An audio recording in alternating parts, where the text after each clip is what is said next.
मंडळी नमस्कार. आपल्या आवडत्या स्टोरीटेल कट्ट्यावर मी संतोष देशपांडे आपलं मनापासून स्वागत करतो. मराठी माणूस आणि उद्योग हे काही समीकरण जुळत नाही असं अनेकदा म्हटलं जातं. अनेक वर्ष आपण ती चर्चा ऐकतो. मात्र आजचा मराठी माणूस, मराठी उद्योजक हा समज खरोखर गैरसमज आहे हे सिद्ध करतो आहे का? असं एक आश्वासक चित्र आता डोळ्यापुढे येतं आहे आणि याचं कारण आहे एक चळवळ, त्याचं नाव आहे Saturday club.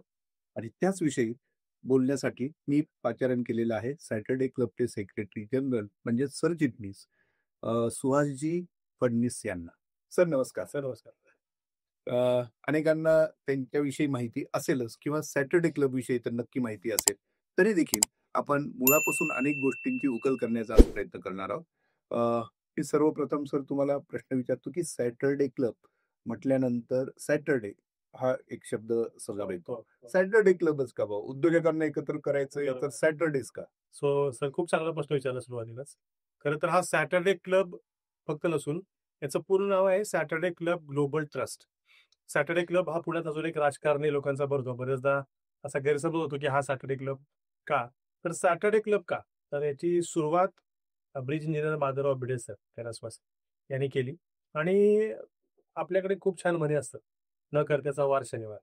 So Bhide sir ज्या एरियामध्ये मुंबईमध्ये राहायला होते, त्या एरियामध्ये त्यांना मराठी लोक दिसायचेच नाही. आजूबाजूला सगळे पंजाबी, गुजराती. सो त्यांना असं वाटलं की यार इकडे मराठी लोक दिसत का नाही आजूबाजूला. तर त्यांना अशी उकल झाली की मराठी लोक श्रीमंत नाहीयेत. तर श्रीमंत का नाहीयेत तर मराठी लोक व्यवसाय करत नाही. सो सुरुवातीला त्यांनी सर्वप्रथम स्वतः व्यवसाय केला, नोकरी सोडून, आणि स्वतःचा व्यवसाय यशस्वी करून दाखवला. आणि मग त्यांनी असं ठरवलं की बाकीच्या मराठी लोकांनी सुद्धा व्यवसाय केला पाहिजे. मग त्यासाठी काहीतरी आपण एक चळवळ उभी केली पाहिजे. त्यासाठी त्यांनी सॅटर्डे क्लबची स्थापना केली. हा तुमच्या प्रश्नाकडे येतो की सॅटर्डे क्लबच का? तर न करत्याचा वार शनिवार अशी आपल्याकडे सुंदर म्हणी आहे. तर ती न करत्याचा वार शनिवार हे खोडून काढण्यासाठी दर शनिवारी अशा मीटिंग्स व्हायला लागल्या. आणि करत्याचा वार शनिवार कसा होईल हे भिडे सरांनी करायचं ठरवलं. आणि ते त्या काळी लावलेली छोटीशी पंथी आज मोठ्या वनव्यामध्ये मी म्हणेन झालेली आहे. कारण सुरुवात केली होती छोटीशी सॅटर्डे क्लब ग्लोबल ट्रस्ट. त्यावेळेस तो ट्रस्ट पण नव्हता. सुरुवातीला एका ठिकाणी लोक भेटायचे, म्हणजे अगदी तुम्हाला किती वर्षापूर्वी असं? साधारण 25 वर्ष पूर्ण झाले आता. आणि गंमत अशी होती ना की तुम्ही या, एकत्र भेटूया, म्हणजे व्यवसाय होईल असं लोकांना सांगायचो. लोक भाजीच्या पिशव्या घेऊन बाहेर पडायचे आणि मीटिंगला यायचे. आणि हे भिडे सर ज्यावेळेस माझ्याशी बोलत होते त्यावेळेस मला त्यांनी सांगितलं की पुण्यात मला पहिल्यांदा कळलं की टू व्हीलरला गाडी म्हणतात. म्हणजे मी गाडीवर आलो आणि भिडे सर स्वतःच्या पैशातून या लोकांना ब्रेकफास्ट, जागा उपलब्ध करून द्यायचे. आणि ते सुरुवातीच्या काळात कुठलीही गोष्ट छोटी असते किंवा त्याला विरोध होतो. मग त्यांनी 11,000 10,000 पत्र पाठवली की मराठी व्यावसायिकांनी एकत्र येऊया. आणि त्याची 2 ते 3 उत्तरं आली, ती पण निगेटिव्ह, की तुम्ही आता या 17व्या वर्षी तुम्हाला हे काय सुचलंय.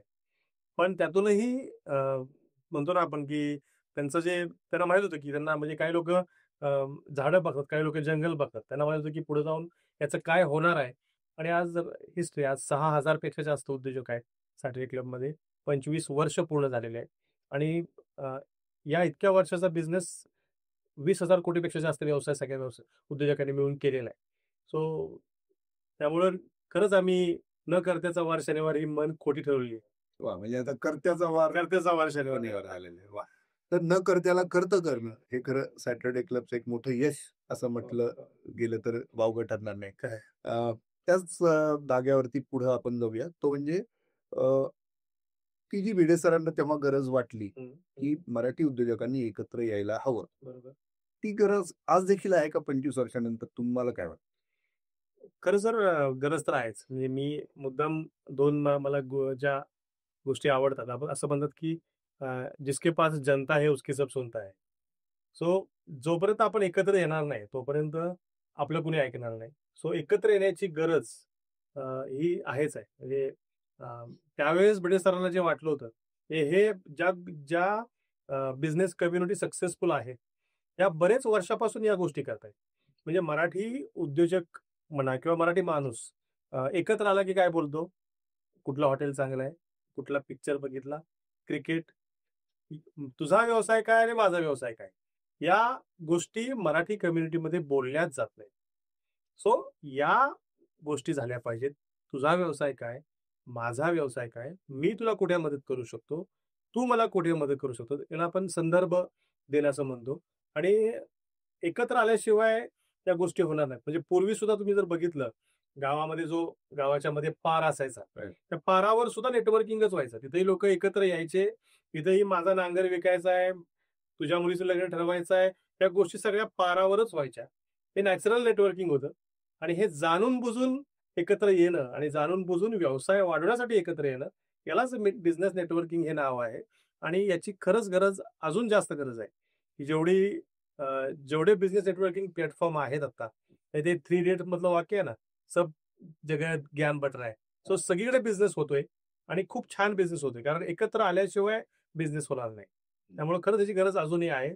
आणि हे अजून खेड्यापाड्यापर्यंत पोहोचलं पाहिजे. आताशी म्हणजे सिटी मोठी शहरं आहेत आणि छोटी शहरं जशी सातारा, सांगली इथपर्यंत आहे. पण जी छोटी गावं आहेत इथपर्यंत हे पोहोचलं तर अजून फायदा होईल याचा. बरोबर. तर साधारण 20-25 वर्षांपूर्वी जेव्हा ही चळवळ सुरू झाली, हं. तेव्हाचं काय वातावरण होतं? कसं स्वागत झालं? कसा रेझिस्टन्स होता त्याला? हं. आणि आजची काय परिस्थिती? खरं तर म्हणजे आपल्या मराठी कुटुंबामध्ये असं म्हणतात, की चांगला अभ्यास कर म्हणजे चांगली नोकरी मिळेल. हं. सो असं कधी म्हणतच नाही कोणी, की चांगला अभ्यास कर, व्यावसायिक शिक्षण घे किंवा एखादं स्किल शिक म्हणजे चांगला व्यवसाय करशील. सो खरं तर त्या काळी व्यवसाय करणारे लोक सुद्धा कमी होते. होय. जे होते ते स्वतःचं ज्ञान दुसऱ्याला द्यायचं का नाही, हे रेझिस्टन्स होता. त्यामुळे सुरुवातीला खूप त्रास झाला. म्हणजे कुठलीही गोष्ट, एखादा व्यवसाय सुद्धा आपण सुरू करतो तेव्हा सुरुवातीला तो छोटा असतो. सुरुवातीला बऱ्याच गोष्टी आपल्याला फेस कराव्या लागतात. पण त्या काळात सुरुवात खूप छोटी होती. म्हणजे भिडे सर प्रत्येक ठिकाणी महाराष्ट्राचा दौरा केला त्यांनी. प्रत्येक ठिकाणी चॅप्टर स्थापित केले. पण ते परत कालांतराने तेवढे स्ट्रॉंग राहिले नाहीत. कारण लोकांना त्याची गरज वाटत नव्हती. कारण व्हायचं काय, एखाद्या गावामध्ये आपण चॅप्टर चालू केला, तर देशपांडे आणि फडणवीस असे एकत्र भेटतात. मग ते भेटायसाठी सॅटर्डे क्लबला पैसे कशाला द्या? हां. असे एक लोकांच्या मध्ये. पण नंतर त्याला कळालं, की अरे आपण दोघं एकत्र भेटतोय, पण आपण व्यवसाय बोलतच नाही. हं. आपण व्यवसाय बोलतच नाही. आपण व्यवसाय सोडून बाकी सगळ्या गोष्टी बोलतोय. आणि याचं व्यावसायिक ट्रेनिंग असू दे किंवा व्यावसायिक कसा बोलला पाहिजे, हे हळूहळू जेव्हा सॅटर्डे क्लबमध्ये इम्प्लिमेंट होत गेलं, की कसं बोलायचं किंवा बऱ्याच लोकांना 4 लोकांच्या समोर बोलता येतं. माझा व्यवसाय हा एका मिनिटात कसा सांगायचा, हे बरेच लोकांना सुरुवातीला कळत नव्हतं. म्हणजे सॅटर्डे क्लबचे मेंबर त्यांचा व्यवसाय एका मिनिटात सांगू शकतात. 100% सांगू शकतात. का सांगू शकतात? 1 मिनिट का? याला एलिव्हेटर पिच असं म्हणतात. म्हणजे मी फार्मा बॅकग्राऊंडचा असल्यामुळं एलिव्हेटर पिच काय? तर आम्ही पूर्वी डॉक्टरांना भेटायचो. सो डॉक्टरांना वेळ अजिबात नसायचा. सो त्या लिफ्टमधून वरपर्यंत जाताना किंवा खाली येताना तुम्ही एका मिनिटात किंवा अर्ध्या मिनिटात ते एलिव्हेटर वर खाली होताना जेवढं बोलाल, तेवढं डॉक्टरांच्या लक्षात राहायचं. सो एलिव्हेटर पिचचा जन्म इथून झाला, की तुम्ही एका मिनिटात तुमचा व्यवसाय पूर्णपणे सांगू शकताय का? सो सुरुवातीला त्रास होतो. 1 मिनिट कसा झाला, किती झाला कळत नाही. पण ते प्रॅक्टिसनं जमतं. म्हणजे सॅटर्डे क्लबमध्ये अशी परिस्थिती आहे, की सुरुवातीला 1 मिनिट सुद्धा बोलता न येणारा पर्सन आज त्या संस्थेचा चेअरपर्सन म्हणून बसतो. आणि आता थांबावं लागतं बास बाबा.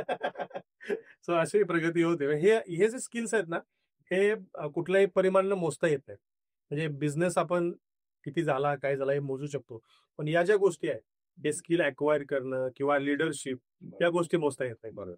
आता अनेकांना कुतूहल याचं असेल, की सॅटर्डे क्लब नेमकं कसं काम करतं? हं. तर ते तुमच्याकडनं आपण जाणून घेऊया. Saturday club actually centralise structure आहे. ठाण्यामध्ये आमचं ऑफिस आहे सॅटर्डे क्लबचं. आणि साधारणतः 140 पेक्षा जास्त चॅप्टर चालतात. चॅप्टर म्हणजे काय, तर त्या एरियामध्ये 40-50 जी लोक आहेत, शाखा, ती बसायची केलेली व्यवस्था आहे. तिथे मॉर्निंग मिटिंग असतात, काही ठिकाणी इव्हिनिंग मिटिंग असतात. सो मॉर्निंग मिटिंगमध्ये प्रत्येक जण येतो, आपला व्यवसाय सांगतो. काही लोकांचं 10 मिनिटाचं प्रेझेंटेशन असतं. जो प्रत्येक जण जेव्हा आपला 1 मिनिटाचं प्रेझेंटेशन देतो, त्यामध्ये असं सांगतो, की मला या संदर्भांची गरज आहे. आणि त्या प्रकारात म्हणजे reference reference business business reference. So जेव्हा तो सांगतो, की मला या रेफरन्सची गरज आहे, त्या प्रकारचे किंवा त्या रिलेटेडचे संदर्भ बाकीच्या लोकांच्याकडे असतात. ते लोक त्याला ते संदर्भ देतात आणि त्यानंतर जी बिझनेस ट्रान्झॅक्शन होती त्याला आम्ही डन डील असं म्हणतो.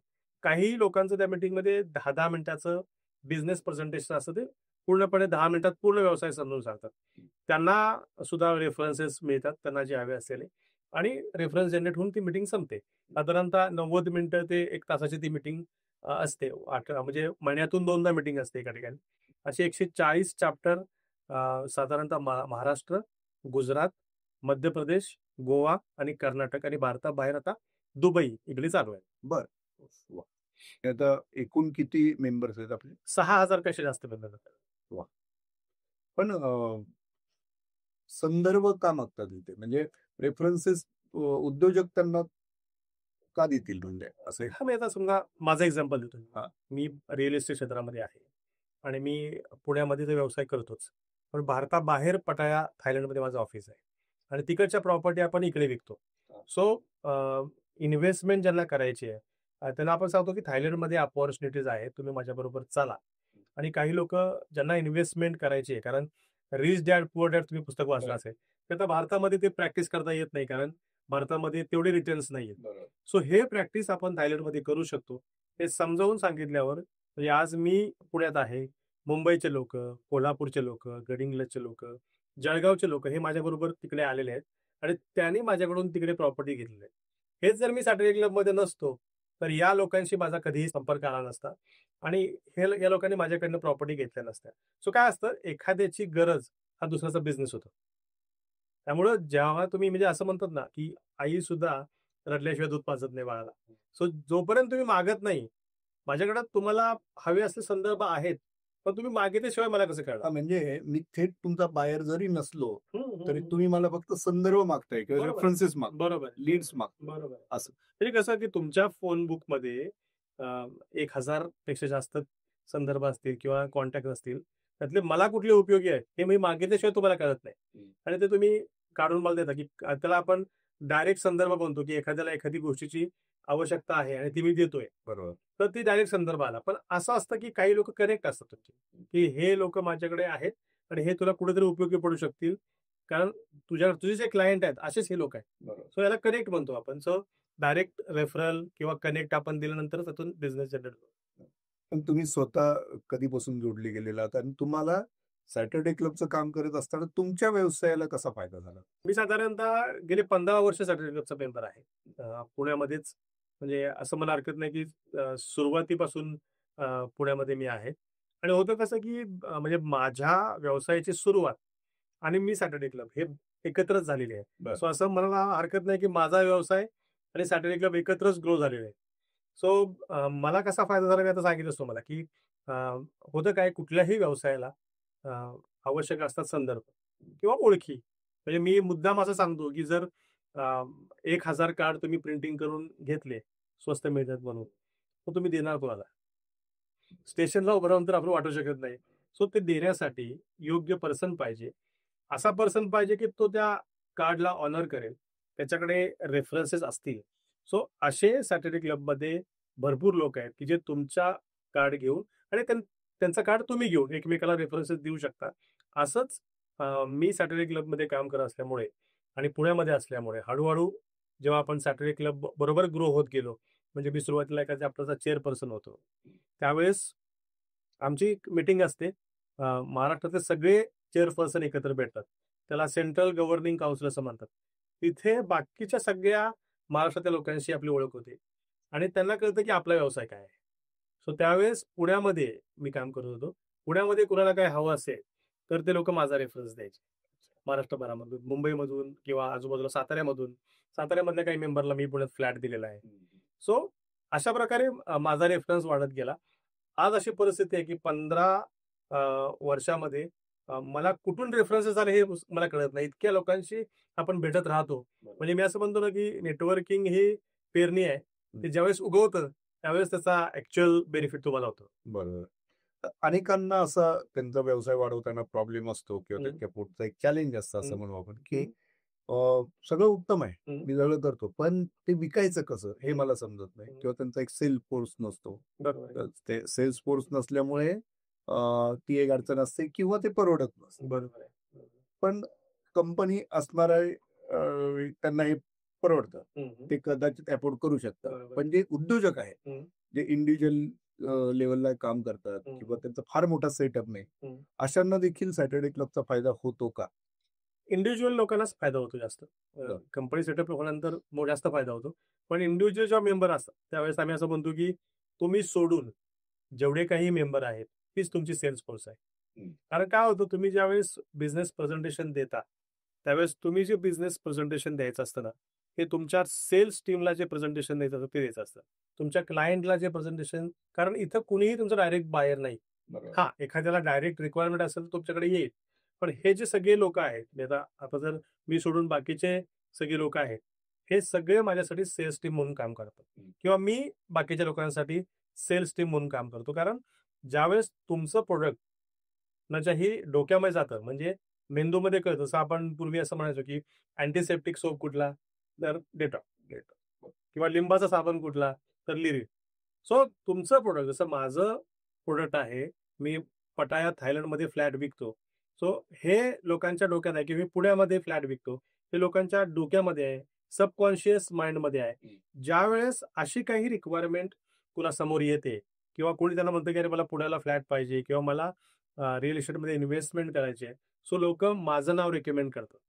सो तुम्ही इंडिव्हिज्युअल जरी असाल किंवा तुम्ही मोठी कंपनी असेल, तुम्ही जसं लोकांना एज्युकेट करताय इतका बिझनेस तुम्हाला मिळत राहतो. तुम्हाला नुसतं घरी बसून बिझनेस मिळणार नाही. बरोबर. तर तुम्हाला त्यासाठी आमची एक पंचसूत्री आहे की तुमचं 1 मिनिट इंट्रोडक्शन चांगलं पाहिजे. तुम्हाला 1 to 1 मीटिंग्स केल्या पाहिजेत. कारण काय होतं की मीटिंगमध्ये तुम्ही जेव्हा लोकांना भेटता तेव्हा तुम्ही 1 मिनिट सांगता. पण त्यानंतर तुम्हाला असं कळतं की अरे कुणाला भेटलो तर मला बिझनेस मिळू शकेल. त्यांच्याबरोबर 1 to 1 मीटिंग करणं गरजेचं आहे. मी मुद्दाम असं म्हणतो की तुम्ही केलेली 1 to 1 मीटिंग ही आगामी डंडीलची पेरणी असते. सो जेवढ्या तुम्ही प्रोएक्टिव्हली काम कराल, लोकांना भेटाल, तेवढा बिझनेस मिळायची शक्यता जास्त असते. सो इंडिव्हिज्युअल जे पर्सन आहेत त्यांनी त्यांच्या सेल्स फोर्सना ट्रेनिंग दिलं पाहिजे की माझा प्रोडक्ट कुणाला लागतो आणि कशा प्रकारचे संदर्भ तुम्ही मला दिले पाहिजेत, हे लोकांना शिकवावं लागतं, तेव्हा लोक देतात. बरोबर. सो इंडिव्हिज्युअल जे बिझनेस करतात त्याला खूप फायदा होतो. पण अशा कुठल्या कॅटेगरीज तुमच्या आहेत का सरसकट कुणी सॅटर्डे क्लबमध्ये जॉईन होऊ शकतो? सगळ्यात कुणी जॉईन होऊ शकतो. असं काही स्पेसिफिक कॅटेगरीज नाहीयेत. ज्यांना कुणालाही व्यवसायासाठी संदर्भाची गरज आहे, ते कुणीही जॉईन होऊ शकतं. फक्त त्याची लिगल कॅटेगरी असावी. असा कुठलाही पर्सन जॉईन होऊ शकतो आणि मराठी असणं गरजेचं आहे. ही एक कटाक्षाने तुम्ही हो. ते फॉलो करा. मराठी म्हणजे त्याला मराठी बोलता आलं पाहिजे. बरोबर. तो महाराष्ट्रात राहणारा पाहिजे. महाराष्ट्रात रोजगार निर्मिती करणारा पाहिजे. असं कुठलाही मराठी शाळेत शिकलेला पाहिजे. आपण आहोत. आणि सॅटर्डे क्लबचे जे रिच्युअल्स आहेत, कुलदेवता स्मरण, त्यानंतर आमची प्रतिज्ञा, या सगळ्याचा मान राखला पाहिजे. तुमची प्रतिज्ञा वगैरे आहे? हो. ती काय सांगते? प्रतिज्ञा असं सांगते की मी माझी मानसिकता बदलेन.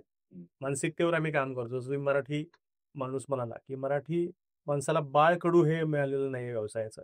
सो मी माझी मानसिकता बदलेन. ज्या काही गोष्टी बदलायला पाहिजेत त्या बदलेन किंवा मी मराठी माणसाकडूनच वस्तू विकत घेईन.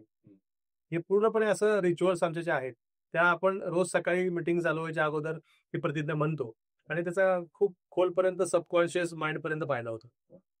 पण हे सगळं आखताना काळाची पण पावलं तुम्हाला ओळखता आली पाहिजे असं म्हणतो आपण. बरोबर आहे. मग सॅटर्डे क्लबचं जी तुमची रचना आहे हम्म. ती बदलत गेली का डेव्हलप होते आणखी काळानुसार डेव्हलप होत गेली. म्हणजे सुरुवातीच्या काळामध्ये कमी चॅप्टर होते, तेव्हा संघटना वेगवेगळी. जसं जसं चॅप्टर वाढतोय किंवा जसं आम्ही बाहेर पोहोचतोय तसं मोबाईल ऍप्लिकेशन, पूर्वी त्याची गरज नव्हती तुम्ही.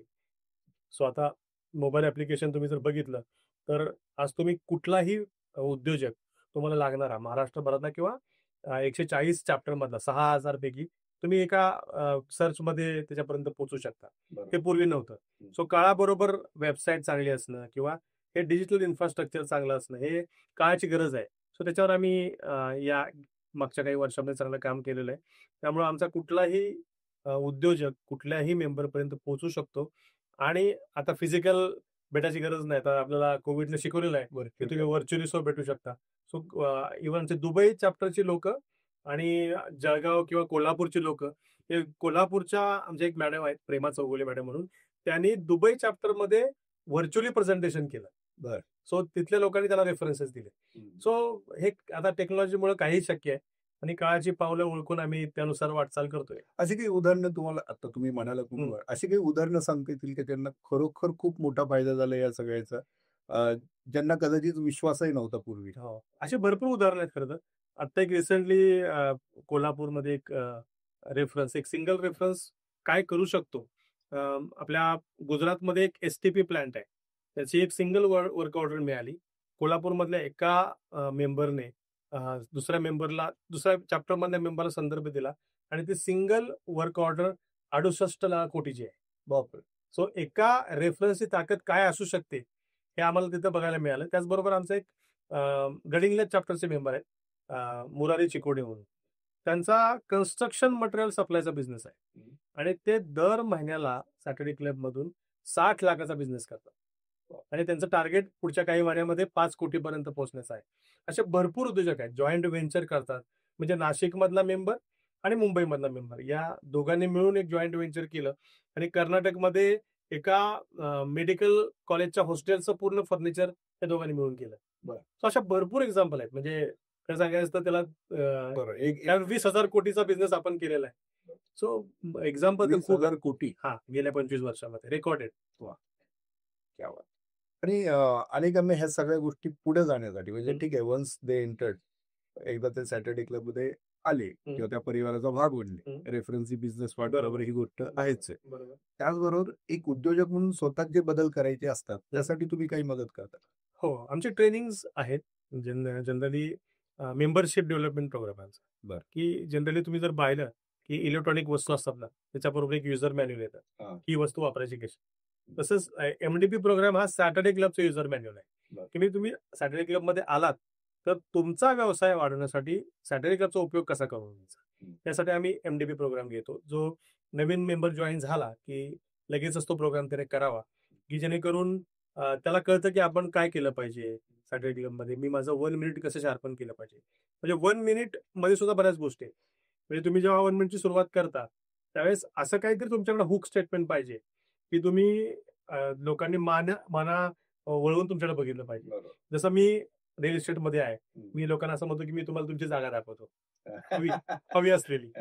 किंवा आमच्याकडे एक दर्शन जोशी म्हणून आहेत, जे वॉटर प्युरिफायर मध्ये आहेत. ते म्हणतात मी भल्या पाणी पाजतो. सो हे हुक स्टेटमेंट कसं तुमच्या बिझनेस साठी कसं यायचं किंवा तुमचे ग्राहक हे कसे सांगितले पाहिजे. म्हणजे आमच्याकडे असे काही लोक आहेत की ज्यांचे प्रोडक्ट आहेत ते चंद्रयानात वापरले गेलेत किंवा नासामध्ये वापरले गेलेत. किंवा आमच्याकडे एक मंगेश आराध्य म्हणून आमचे मेंबर आहेत, ज्यांचं एसी प्रोडक्ट आहे. आम्ही एका हॉटेलकडे गेलो होतो, तर त्याने त्यांना असा प्रश्न विचारला की तुमचं प्रोडक्ट ब्रेकडाऊन झालं तर त्याने त्याला सहज उत्तर दिलं की सर तुम्ही वॅक्सिन घेतले का. पण हे घेतलंय. ते सिरम इन्स्टिट्यूट गेले 25 वर्ष माझे एसी वापरतं, एकदा पण ब्रेकडाऊन झालेलं. सो हा तुमचे ग्राहक कोण आहेत याच्यावर पुढच्या पर्सनला कॉन्फिडन्स निर्माण होतो आणि त्याच्यावर तुमचं प्रोडक्ट विकलं जातं. आणि दुसरं तुम्हाला हवे असते संदर्भ मागणं, कारण मागितल्याशिवाय काही मिळत नाही. तो संदर्भ मागणं आणि त्यानंतर आता जे आपण हे म्हणतो टॅगलाईन सुद्धा खूप सुंदर सुंदर टॅगलाईन लोक आमचे हे करतात. म्हणजे आमच्याकडे नितीन बोरसे म्हणून आहेत, जाहिरात क्षेत्रामध्ये आहेत. त्यांची टॅगलाईन खूप सुंदर आहे, म्हणजे दिन रात जाहिरात. सो हे सगळं जे लोक मेंबर आमचे करतात हे ट्रेनिंगमुळे होतं. आणि त्यानंतर आम्ही ऍडव्हान्स एमडीपी घेतो. म्हणजे होतं काय की एकाच पर्सनला मला माहित आहे की देशपांडे सरांच्याकडे माझ्यासाठी रेफरन्स आहे, पण पहिल्याच भेटीमध्ये कुणी कुणाला आपले अमूल्य ग्राहक देत नाही. त्यासाठी पुढच्या पर्सनवर कॉन्फिडन्स निर्माण होणं गरजेचं आहे. आणि होतं काय की मला तुमच्याबरोबर डीप नेटवर्किंग करणं गरजेचं आहे. म्हणजे मी त्याला असं म्हणतो की एकाच ठिकाणी एक 100 फूट गेलं तरच पाणी लागतं. एक 10 ठिकाणी 10 फूट गेल्यावर पाणी लागत नाही. सो देशपांडे सरांच्या बरोबर घट्ट मैत्री झाल्याशिवाय ते मला रेफरन्सेस देणार नाहीत. हे ऍडव्हान्स एमडीपी आम्ही आता घेणार आहे, ज्याच्यामध्ये तुम्हाला डीप नेटवर्किंग किंवा अशा बऱ्याच गोष्टी शिकवल्या जाते. सो हे ट्रेनिंगचा विषय आहे. त्यामुळं जो पर्सन येतो त्याला खरंच नेटवर्किंग म्हणजे काय किंवा ट्रेनिंग म्हणजे काय. आणि मी आमच्या मेंटॉरिंग प्रोग्राम आहे आमचा, ज्याच्यामध्ये आम्ही बिझनेस ट्रेनिंग सुद्धा घेतो. बाहेर जे म्हणजे कोच आहेत, बिझनेस कोच किंवा ट्रेनर्स आहेत, हे लाखो रुपये घेऊन जे ट्रेनिंग देतात ते आम्ही फक्त व्हेन्यू चार्जेस आणि हे घेऊन 30-40 हजार रुपयामध्ये देतो. आणि हे बरेच लोक घेत आहेत आणि त्याच्यामधून सुद्धा जे लोक आज 1 कोटीच्या वर जात नव्हते ते आज 10-10 कोटी 15-15 कोटीचा व्यवसाय करतात. म्हणजे सातारा, कोल्हापूर सारख्या ठिकाणावरून मेंटॉरिंग केल्यानंतर लोकांचे बिझनेसेस मल्टी प्रमाणात म्हणजे 10-10 पट वाढलेले आहेत. सो हे सगळं सॅटर्डे क्लबमध्ये होतं आणि ती प्रोसेस आहे. म्हणजे तुम्ही अशा लोकांच्या बरोबर राहिलात, की ज्यांचा बिझनेस म्हणजे असं मी म्हणतो, की 2 मित्रांच्याकडे मर्सिडीज आहे. तिसरा त्याच्या संगतीत गेला, की त्यालाही वाटतं, अरे माझ्याकडे मर्सिडीज असली पाहिजे. सो हे सगळे लाईक माइंडेड लोक एकत्र आले, की त्यांचा व्यवसाय ऑटोमॅटिकली वाढतोच. एकमेका सहाय्य करून येस. अवघे होऊन अवघे होऊ श्रीमंत. अवघे हो श्रीमंत अशी त्यांची त्यावेळेला टॅगलाईन. सर, तुम्ही खूप छान या सगळ्या गोष्टी सांगितल्या. पण एक माझा थोडासा वेगळा प्रश्न आहे. बरोबर. तो असा की सॅटर्डे क्लब सध्या जे उद्योजक आहेत किंवा व्यवसायात जे ऑलरेडी आहेत अशांसाठी काम करतात. बरोबर.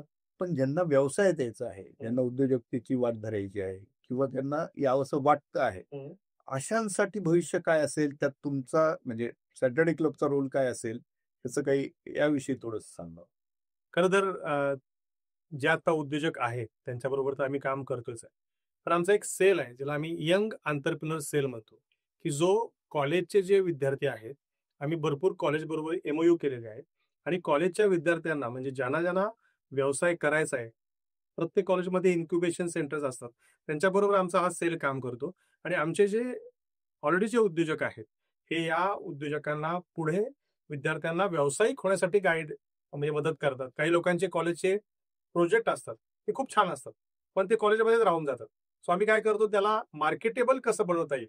म्हणजे पूर्वी एका विद्यार्थ्याने एक पाळणा बनवला होता, की बाळ रडलं, की त्या पाळण्यामध्ये ती घंटा वाजायची. सो आमच्या काही उद्योजकांनी त्याला फंडिंग केलं आणि काही काळ तो प्रोजेक्ट त्याचा कॉलेजचा हा मार्केटेबल झाला. सो अशा कॉलेजच्या मुलांच्याकडे जर काही आयडिया असतील, तर आम्ही त्यांना पुढे कसं यायचं, त्यांना प्लॅटफॉर्म मिळवून देणं. आमच्यातील जे उद्योजक आहेत त्यांना ते त्यांना फंडिंग करतात. जो फंडिंगचा प्रॉब्लेम मिटतो आणि सॅटर्डे क्लबचं एवढं मोठं नेटवर्क आहे, त्यामुळे सेल्सचा प्रॉब्लेम सुद्धा सॉल्व्ह होतो. सो ज्यांना यंग उद्योजक जे आहेत त्यांना व्यवसायात यायचा आहे, सो सॅटर्डे क्लब त्यांना हँड होल्डिंग करतो. आम्ही त्याला म्हणतो कॅच देम यंग. वाह! क्या बात है! एक फक्त जाता प्रश्न महत्वाचा आहे. तो असा की या सगळ्या गोष्टीमध्ये तुम्हाला आत्तापर्यंतच्या प्रवासात कुठल्या गोष्टी चॅलेंजिंग वाटल्या? कुठल्या गोष्टींचं समाधान आहे आणि कुठल्या गोष्टी तुमच्या आता अजेंड्यावर आहे? खरं सांगायचं तर मला ना चॅलेंजिंग असं काही वाटलं नाही. कारण मला माहित आहे की कुठल्याही गावामध्ये, नवीन गावामध्ये जेव्हा आपण सॅटर्डे क्लबला सुरुवात करतो, त्यावेळेस त्या लोकांना ह्या गोष्टी समजावून सांगणं थोडंसं अवघड असतं. कारण जसं आम्ही साताऱ्याला सुरुवात केली. सुरुवातीच्या काळामध्ये लोकांना असं वाटतं की नेटवर्किंग म्हणजे कुठेतरी मल्टी लेव्हल मार्केटिंग आहे का? किंवा ते लोकं काहीतरी स्कीम विकायला आलेत का? असं एक चॅलेंज वाटतं सुरुवातीला. कारण त्या गावामध्ये नेटवर्किंग पोहोचलेलं नसतं. जसं पुण्यामध्ये आज भरपूर प्रकारचे क्लब्स आहेत. तसं छोट्या गावामध्ये थोडंसं चॅलेंज येतं, की आणि त्या गावातले लोकं असं वाटतं त्यांना, की आम्ही एकमेकाला भेटायला सॅटर्डे क्लबला पैसे कशाला देऊयात. तर आम्ही त्यांना हेच सांगतो, की जॉइन लोकली, सेल ग्लोबली. म्हणजे तुम्ही एखाद्या गावामध्ये जॉइन झालाय, पण तुम्ही गावात राहून एकमेकाशी व्यवसाय कुठे बोलताय? किंवा आज गडिंग्लजमध्ये आमचे 90 पेक्षा जास्त मेंबर आहेत आणि ते पूर्ण जगभरामध्ये व्यवसाय हे करतात. गडिंग्लज गावात 90 व्यावसायिक आहेत. हो. म्हणजे उद्योजक सॅटर्डे आहेत. सॅटर्डे क्लबचे ते 90 मेंबर आहेत. असे महाराष्ट्रभरात किती असतील? महाराष्ट्रभरामध्ये म्हणजे कदाचित मेंबर नाही आहेत सॅटर्डे हो, क्लबचे, हो.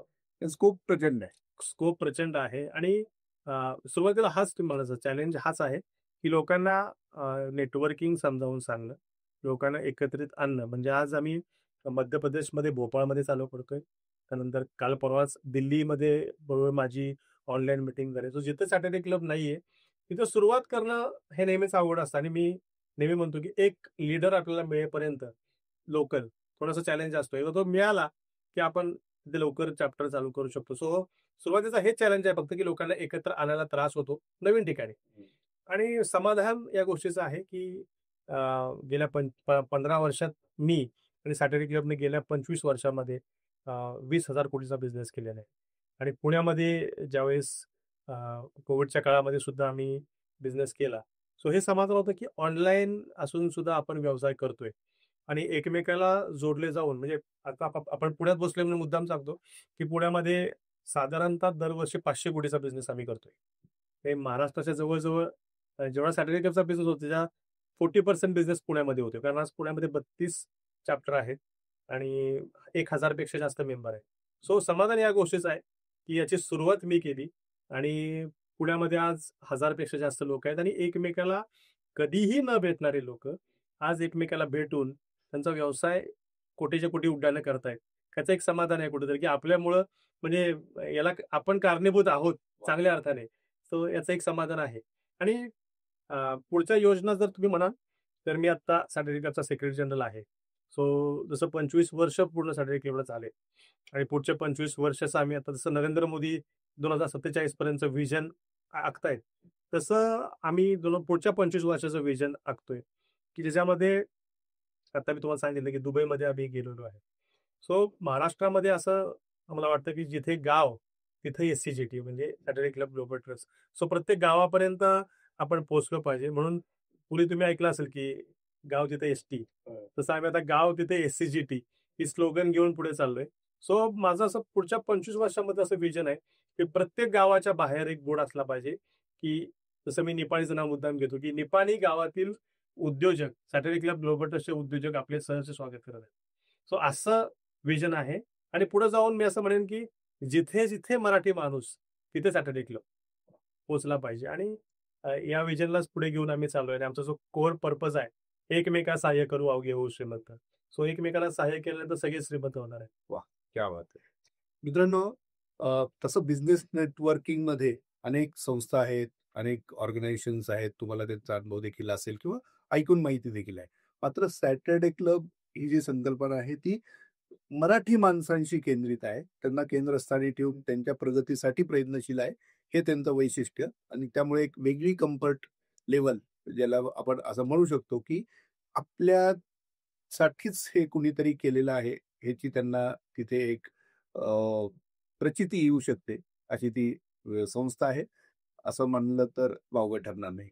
सुहास सर, तुम्ही आलात आणि इतक्या छान शब्दात ह्या सगळ्या गोष्टी Yes. उलगडून दाखवल्यात आणि मला आता नक्की असं वाटतं, की सॅटर्डे क्लब म्हणजे न करत्याचा वार शनिवार ही म्हण खोडून काढणारी एक खरोखर अग्रगण्य संस्था म्हणून आता उदयास आलेली आहे. फार पूर्वी आपण गर्जे मराठी च्या बाबतीत आनंद सरांशी संवाद साधला होता आणि तेव्हा आम्ही ह्याच विषयावरती बोललो होतो. मला असं वाटतं, की तोच धागा जणू काय आज आपण पुढे नेला. नाही आणि मी तुम्हाला पुढे जाऊन हे सांगेन, की घरचे मराठी जे आनंद ज्ञानेश्वर आहे, त्यांच्याबरोबर सुद्धा आम्ही एमओयू केलेला आहे. तर जिथं आम्ही नाही आहोत, जिथं बाकीचे लोक आहेत, असे लाइक माइंडेड लोकांच्या बरोबर एमओयू करून पुढे जाणं हाच आपला उद्देश आहे. वाह! तर श्रोतेहो, तुम्हाला कसा वाटला हा एपिसोड आम्हाला नक्की कळवा.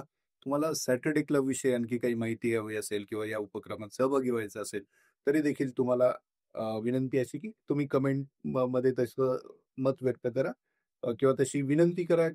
आम्ही तुम्हाला त्यासाठी योग्य व्यक्ती किंवा कुठे संपर्क साधायचा ही माहिती नक्कीच देऊ. सुहासजी, पुन्हा एकदा धन्यवाद. सर मी शेवटी एकच गोष्ट म्हणेन, की तुम्ही मराठी व्यावसायिक आहात आणि जगभरात कुठेही आहात आणि तुम्ही सॅटर्डे क्लब ग्लोबल ट्रस्टचे मेंबर नाही आहात, तर काहीतरी चुकतंय. मी तुम्हाला एकच सांगेन, बघताय काय, सामील व्हा.